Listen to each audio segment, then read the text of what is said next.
O Senado Federal aprovou na última terça-feira, dia 19 de junho, o projeto de lei que permite a venda direta de etanol das usinas aos postos de combustível, sem que seja necessária fazer a contratação de uma distribuidora para transportar o produto.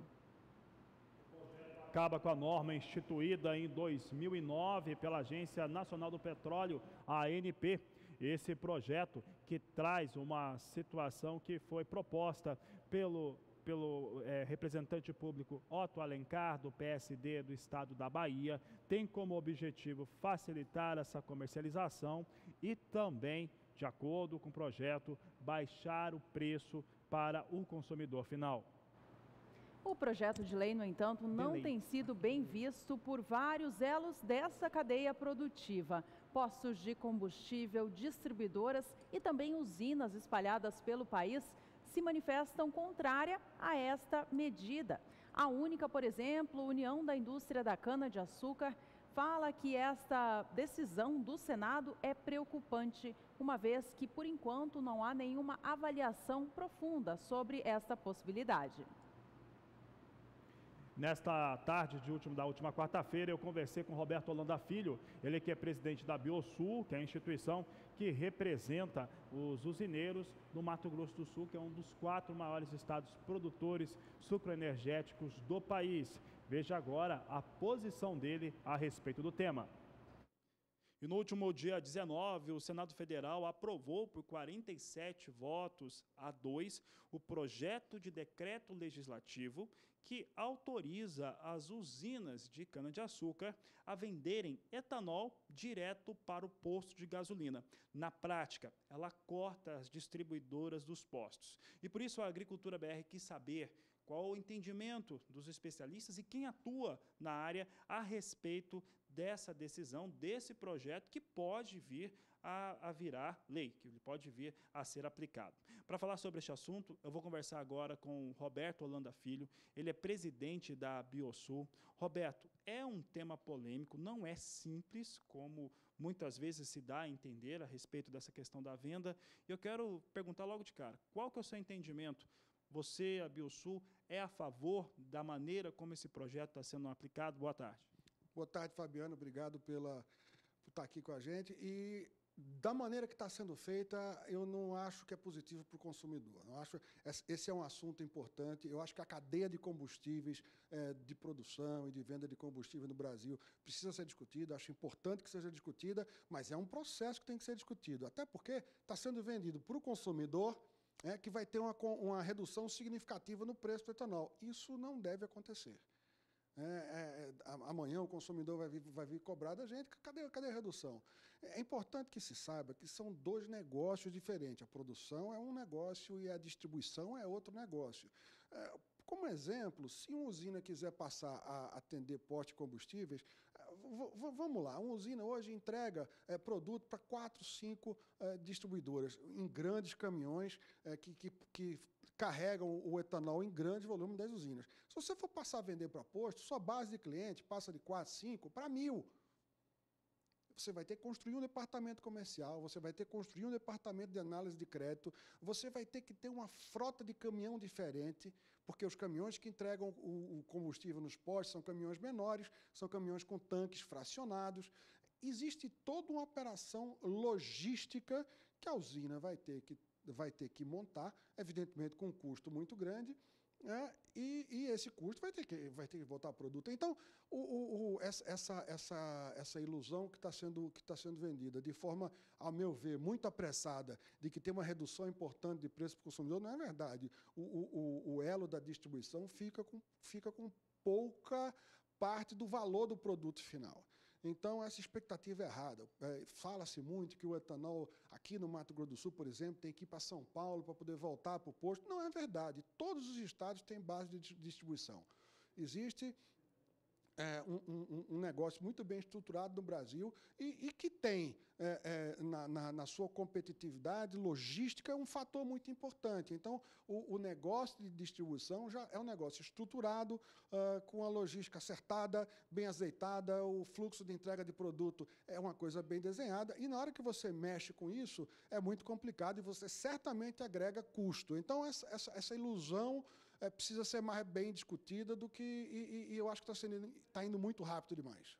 Roberto, é como se nós tivéssemos aqui tanto um setor quanto o outro. A usina, ou mesmo os postos de gasolina, tentando arcar com uma ação, né, que é a atividade logística de distribuição, a qual não é a expertise de nenhum dos dois, né, e esse custo, ele realmente existe.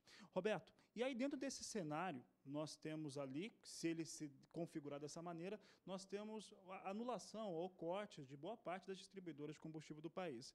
As distribuidoras, elas são essenciais dentro do RenovaBio, que é um projeto de longo prazo aplicado sobre a cadeia produtiva, sobre esse complexo agroindustrial. Como é que ficaria esse cenário, como que ficaria essa situação? Pois é, Fabiano, isso é outra coisa que nos preocupa muito. Depois de muito tempo, depois de décadas, finalmente o Brasil tem um plano de longo prazo, um plano de descarbonização da sua matriz energética. O Brasil já é um país que tem o maior plano de uso de combustíveis renováveis do mundo, e a gente assumiu compromissos ousados. O RenovaBio é um programa que foi desenvolvido aqui no Brasil.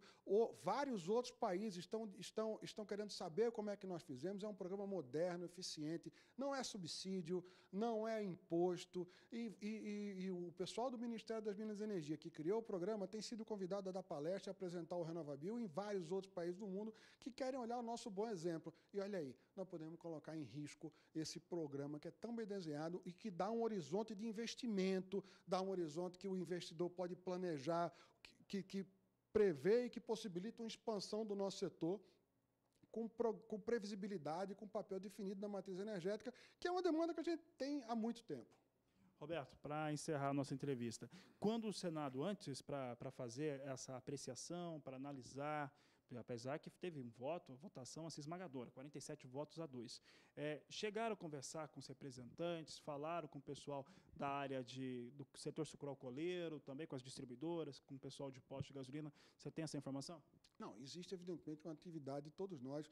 Os setores envolvidos têm feito uma intensa movimentação junto aos parlamentares. A gente entende também que é um momento complicado, porque o outro discurso é um discurso muito fácil. Você dizer que vamos eliminar o atravessador e vamos baratear o custo, é um discurso fácil, ele é vazio, mas é fácil e é difícil de atacar isso. Então, a gente corre o risco de, no assodamento, aprovar um negócio que vai gerar um problema em vez de uma solução. Nós vimos agora um assunto muito parecido, que foi a tabela do frete, que parecia uma solução eficiente para um problema e acabou sendo um problema maior ainda. Ou seja, vamos discutir. Eu acho que é importante que se discuta essa coisa, é importante discutir com a sociedade, mas há que ter essa discussão. Chama os agentes envolvidos, vamos fazer audiências públicas, vamos debater o assunto e vamos conhecer o assunto para que a gente traga, se necessário, mudanças, mas com o conhecimento dos agentes, com o conhecimento do processo que é a distribuição, a produção de combustível no Brasil.